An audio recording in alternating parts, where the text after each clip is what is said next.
Baik, Assalamualaikum warahmatullahi wabarakatuh. Warahmatullahi wabarakatuh. Selamat pagi semuanya.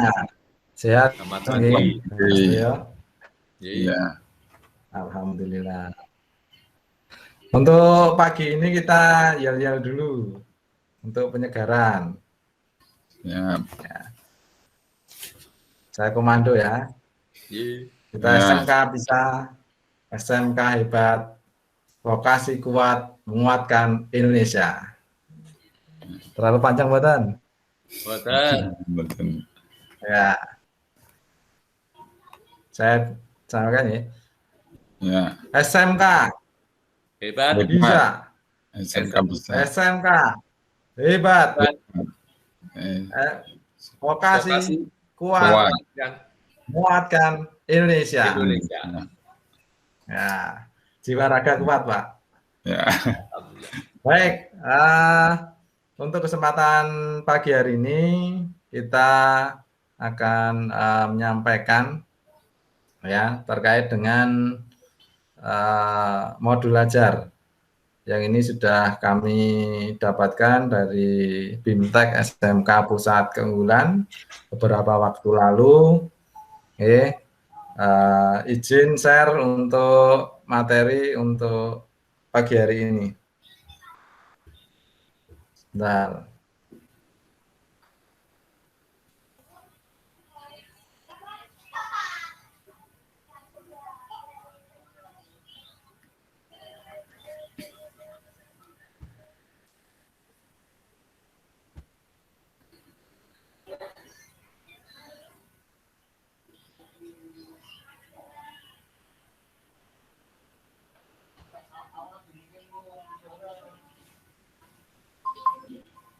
Kelihatan nggak, Ibu?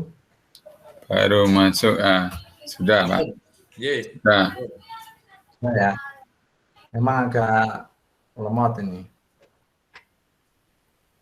Baik, untuk modul ajar ini nanti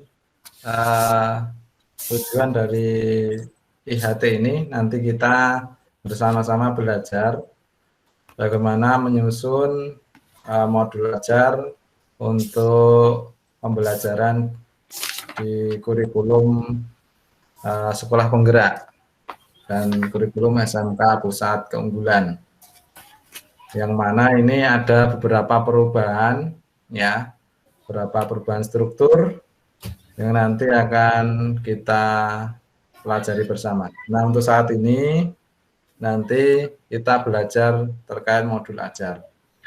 Jadi tujuan kegiatan pembelajaran atau kegiatan IHT ini nanti peserta IHT semuanya bisa membuat produk. Produknya adalah modul ajar yang nanti akan kita implementasikan ketika pembelajaran di kurikulum yang baru ini. Ya. Sebelumnya kami sampaikan ya terkait dengan konsep modul ajar dan komponen dari modul ajar.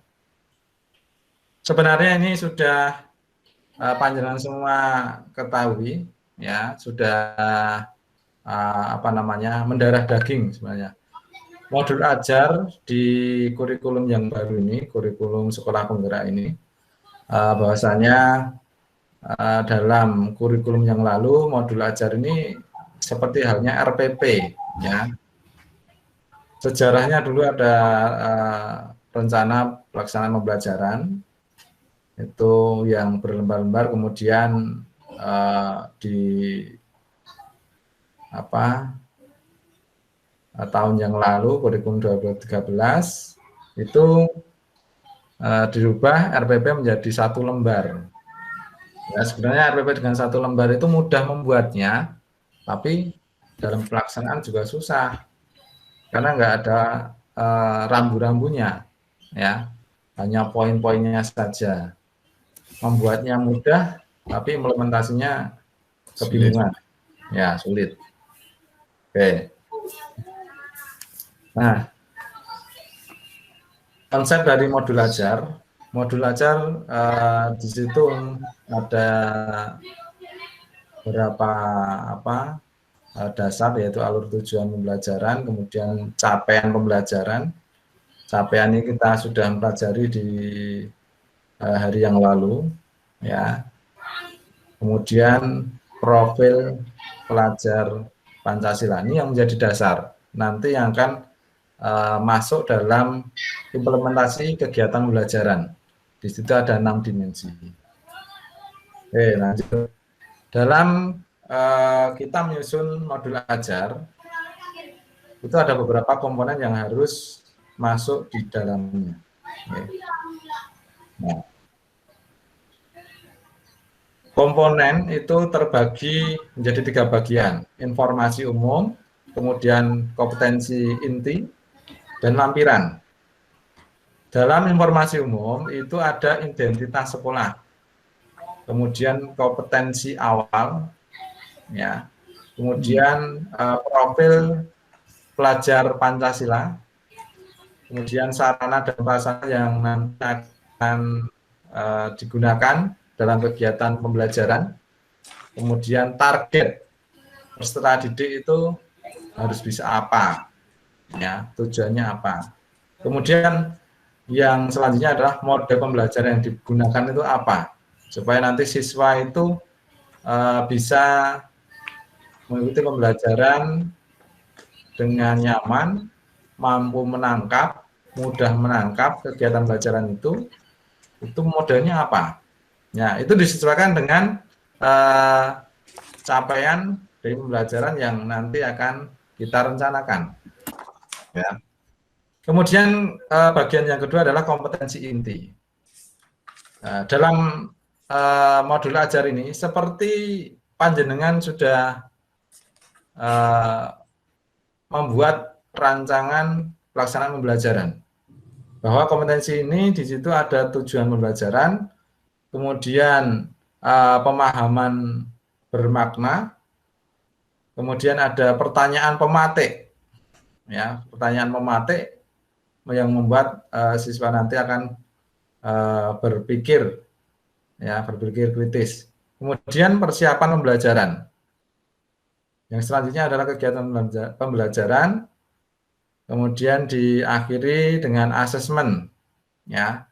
Setelah asesmen nanti dianalisis dan ada RTL, ya, rencana tindak lanjutnya adalah pengayaan dan remedial. Kemudian di akhir, di kompetensi inti itu ada refleksi peserta didik dan guru. Jadi semuanya merefleksi apa yang sudah ditangkap, mampu dipahami, dan mana yang belum. Itu nanti yang ada di kompetensi inti. Kemudian yang terakhir lampiran. Bagian lampiran ini biasanya ada LK, ya. LK yang nanti lembaga kerja yang digunakan untuk kegiatan siswa, ya. Proyeknya apa misalnya, nah di situ ada LK-nya. Kemudian bahan bacaan guru dan peserta didik yang nanti menjadi dasar untuk mencapai capaian pembelajaran. Kemudian ada glosarium dan daftar pustaka. Nah, lampiran-lampiran ini nanti berada dalam satu bundel modul ajar. Ya, ini komponennya. Kita bahas satu persatu dengan komponen modul ajar yang nanti akan kita implementasikan. Ya, yang pertama informasi identitas modul. Ya, di sini ada nama penyusunnya, kemudian institusinya dari mana, kemudian tahun berapa disusun, kemudian jenjangnya, kalau kita SMK, ya, kelasnya kelas 10, 11, dan 12, ya, dan kemudian capaian pembelajaran ini atau kegiatan pembelajaran ini alokasinya waktu berapa jam, berapa pertemuan, ya. Nanti berada di identitas awal. Kemudian selanjutnya, Kompetensi awal ini didapat dari capaian pembelajaran. Ya, di CP yang kemarin di download, ya, itu nanti di kopikan di sini, ya, di kompetensi awal. Kemudian selanjutnya adalah profil pelajar Pancasila. Profil pelajar Pancasila di sini ada 6 dimensi, ya. 6 dimensi yang nanti semuanya bisa masuk, bisa disisipkan ya dalam kegiatan pembelajaran. Ya, 6 dimensi itu ada beriman bertawakal kepada Allah Subhanahu wa taala atau Tuhan Yang Maha Esa, kemudian berpikir kritis, gotong royong, kemudian dan yang lainnya. Ya. Kemudian selanjutnya sarana dan prasarana. Sarana dan prasarana ini yang nanti dicatat dituliskan dalam modul ajar itu adalah yang akan kita pakai, yang kita butuhkan untuk melaksanakan kegiatan pembelajaran. Seperti laptop, proyektor, kemudian ada whiteboard, itu termasuk sarana prasarana, ya, alat tulis, spedol dan sebagainya. Kemudian sarana-sarana pendukung yang lainnya. Atau kalau mau pakai bolcat atau media pembelajaran yang lain bisa disisipkan di sini. Kemudian target, ya, target peserta didik. Ini seperti halnya tujuannya, target di sini. Peserta didik yang menjadi target yaitu peserta didik yang reguler, ya, yang umum, tidak ada kesulitan. Kemudian ada peserta didik yang dengan kesulitan belajar. Dan yang ketiga ada peserta didik yang pencapaiannya tinggi. Nah, ini nanti yang target ini yang nanti berada di komponen modul ajar ini. Kemudian selanjutnya adalah model pembelajaran. Model pembelajaran itu yang panjenengan pilih disesuaikan dengan kegiatan pembelajaran atau capaian pembelajaran. Ya, untuk saat ini ada PJJ daring, ada PJJ luring, kemudian ada, kalau kita ada di SMK itu ada tatap muka praktek. Nah, nanti disesuaikan, ya, model pembelajarannya. Ya, jadi silahkan nanti dirancang, ya. Kemudian selanjutnya tujuan dari pembelajaran.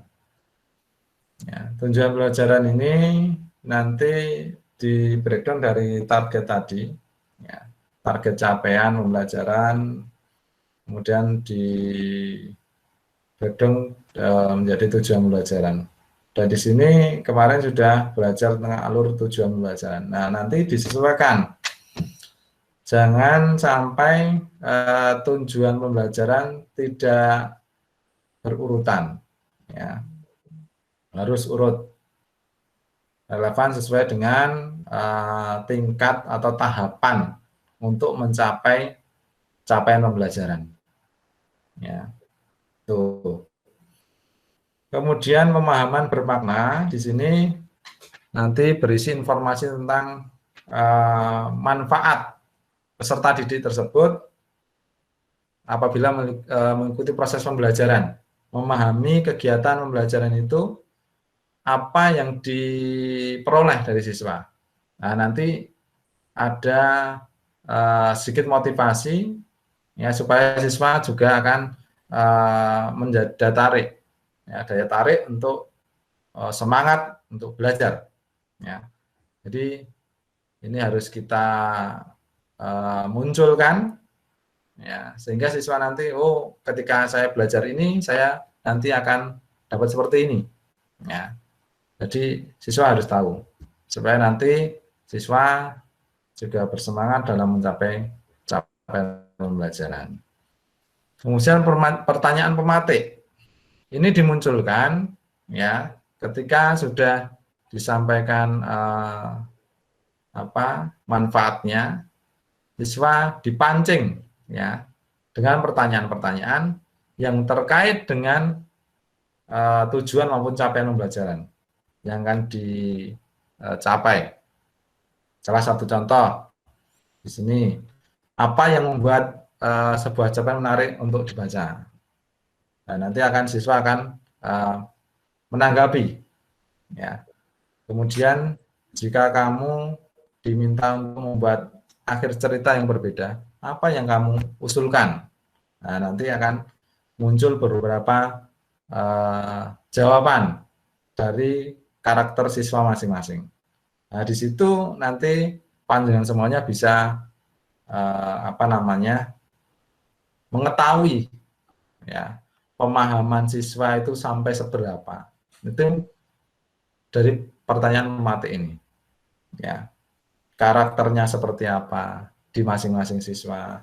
Itu bisa di sini. Ya. Lanjut. Kemudian komponen selanjutnya masih di komponen inti, yaitu kegiatan pembelajaran. Kegiatan pembelajaran berisi langkah-langkah, ya, langkah-langkah konkret yang nanti akan kita implementasikan dalam kegiatan pembelajaran, ya, sehingga nanti dalam kita dalam mengimplementasikan itu sudah punya dasarnya, sudah punya pegangan. Nah, ketika saya melakukan seperti ini, setelah berakhir nanti akan berlanjut di tahapan ini. Nah, itu di kegiatan belajar ini akan muncul, ya, sehingga kita tidak akan kehilangan jalur. Ya.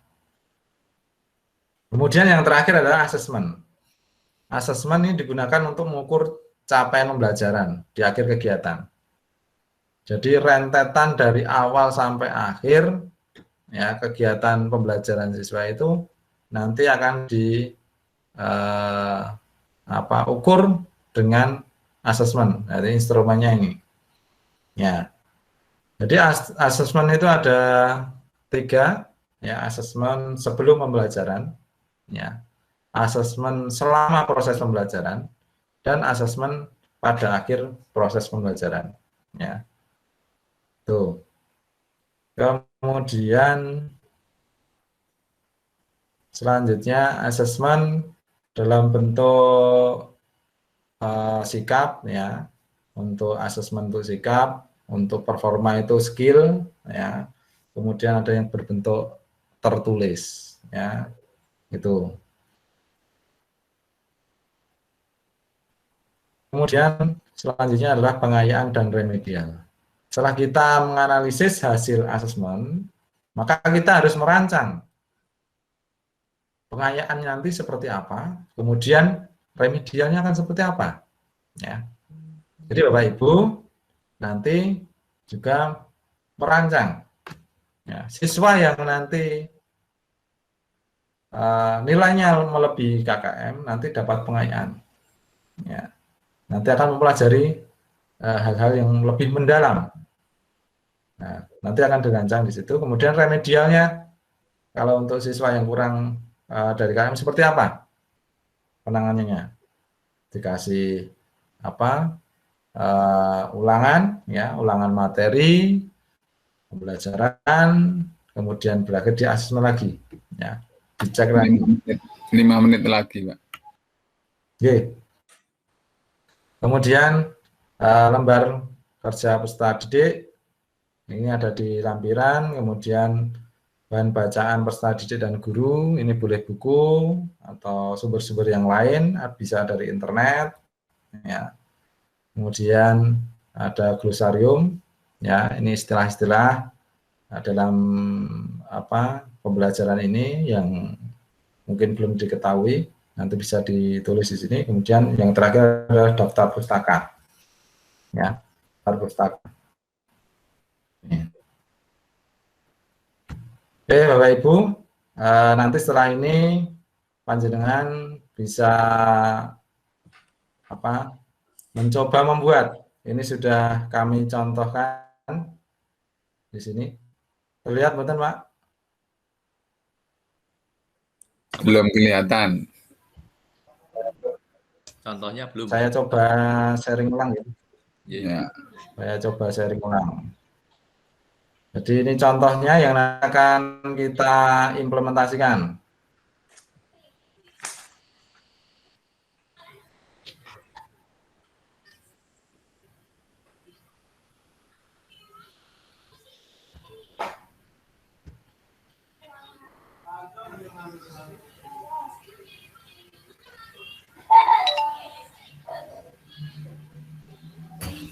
Belum masuk.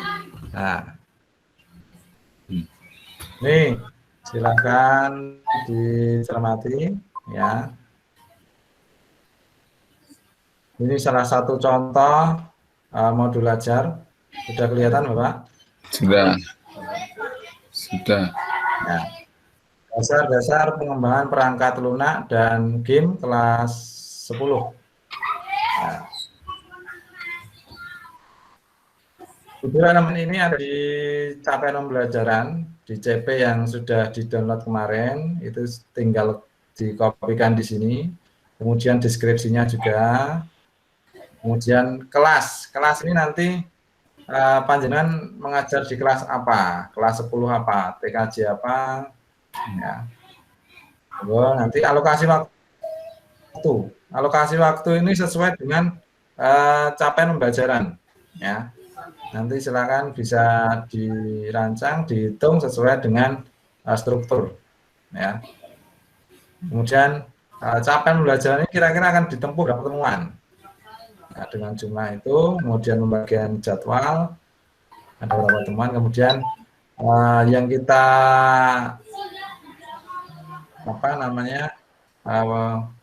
ampuh nanti di fase E ya, fase E itu kelas 10, jadi baru implementasinya baru di kelas 10. Kemudian profil pelajar Pancasila, ini sudah ada 6 dimensi ada di sini, ya. Model pembelajaran nanti yang digunakan apa sih? Ya. Kemudian modal daring yang atau kombinasi atau tatap muka nanti kalau praktek ya. Kemudian metode pembelajarannya bisa diskusi, bisa presentasi, demonstrasi dan lainnya. Ini disesuaikan dengan kegiatan pembelajaran yang nanti akan Bapak Ibu terapkan. Nah, bentuk penilaian asesmen kognitif dan non kognitif. Kemudian sumber belajarnya ada paket, ya. Praktiknya ada PC, laptop, aplikasi IDE. Nah, ini hanya contoh, bahwa nanti disesuaikan medianya apa yang depan, ya. Kemudian, nah ini adalah kegiatan belajar. Ini seperti halnya di rancangan pembelajaran. Ya, nih nanti silakan untuk diamati ya perbedaannya RPP dan modul ajar. Kemudian setelah di kegiatan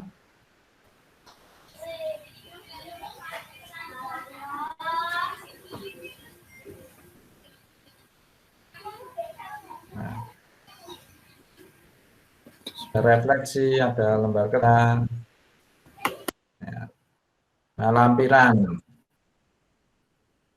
Nah, lampiran di sini materinya, ya. Kemudian ada LK-nya, ada asesmennya. Asesmen nanti dilampiri juga kunci jawaban. Ya. Ada LK-nya ini, aktivitas praktek. Dan yang terakhir rubrik penilaian ini perlu ya untuk dasar dalam kita penilaian. Nah, seperti itu Bapak Ibu, apakah ada pertanyaan? Kalau tidak ada pertanyaan, kita langsung ke workshopnya ya untuk membuat modul ajar. Nanti akan kita implementasikan. Semua ada pertanyaan sambil kita membuat. Template ini akan kami share di grup WhatsApp nih. Jadi bisa di-download kemudian nanti dilakukan implementasi. Ya. Silahkan untuk dibuat, kemudian nanti bisa diskusi. Ya, ketika ada hal-hal yang tidak dimengerti, nanti bisa diskusi. Seperti itu Bapak Ibu. Ada pertanyaan atau langsung?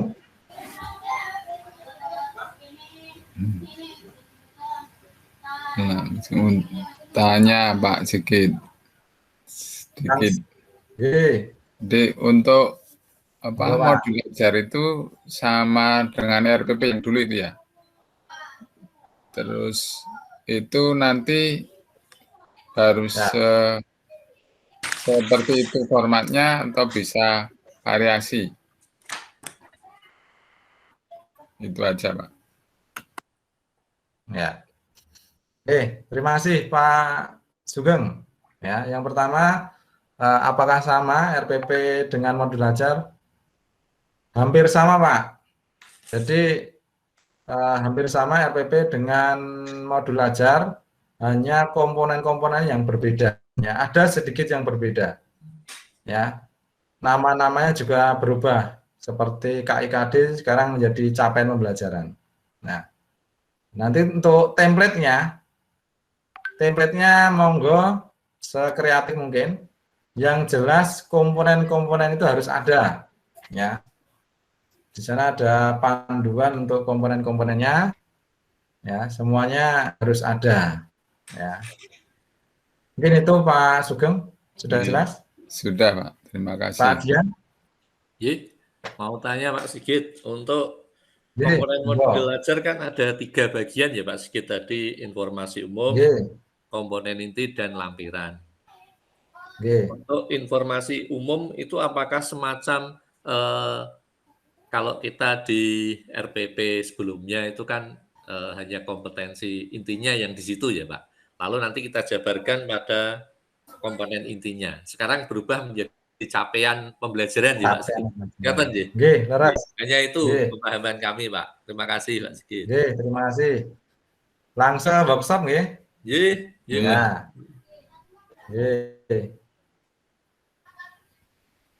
Nanti bisa diskusi yang lainnya kalau ada kesulitan. Ini saya tutup dulu nih. Langsung ke workshop. Saya kira cukup sekian. Terima kasih. Assalamualaikum warahmatullahi wabarakatuh. Waalaikumsalam warahmatullahi wabarakatuh.